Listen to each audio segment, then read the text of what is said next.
Hanagat kena hanam kawin. Hanagat. Bahaya ada ibadat urang yang hanam kawin, hana sempurna tu. Sakit Anas bin Malik.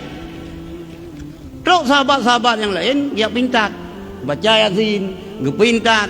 Nikul Anas bin Malik, ilung hana payah hana purno lung kun kalimat taibahnya. Jil lu. Hana payah hana baca Yasin ilung je la pa Yasin pum cehron baca. Ni amita indang sabah kunum kawin. Sehingga sahabat yang lain dah kapalo di Anas bin Malik. Malai hai glingku le gunung sawah belake guru. Pukai agaknya. Pukai. Mu pikiran mandum. Lekul Anas bin Malik long tu puara mu pikiran.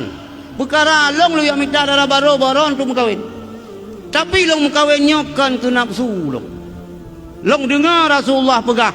Samantang uragam yang meninggal kanyan. Wate meninggal hana ke kubah purumoh. Kehadap Allah dengan Allah nyan mati dalam keadaan cupa. Cupa na kekurangan. Bajajah kita lagak tat. Wall Inggris. Tapi na luka nanya. Na bekah di ulegop cupa ke kun.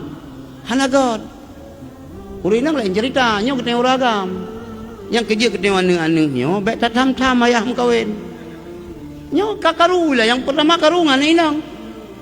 Hae kita yang uragam nyo hae tak putimang. Kita yang anu nyo hae tak putimang ya tu. Hae tak putimang mak. Mio mak ai lah kadang. Ayah hae kadang. Mio gaknya nak som kawin. Hana jelemet tajo le kita nyo. Kaya hayam kawin ni pak jelemet. Ilong salulung ke keluarga abu dan nyomongong. Ane abu dan nyomongong.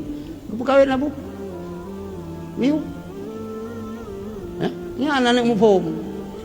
Kita kan. Kita uragam lebih kita agam mio kau urang kadam urang ci. Ilong lo akui ro long ilong mio. Hai Allah tuanku ilong bu nabi asal ceruga. Tapi ceruga ke long ke kadam mi long ke kadam abun. Hana ai lo. Hana ai long ceruganya. Ceruganya kade long kekak sakai. Lo hana. Pandai dia uragam. Hana.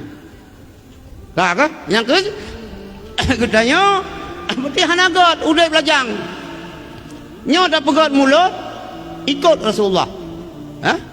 Ikut Rasulullah, ikut sahabat Rasulullah. Kak.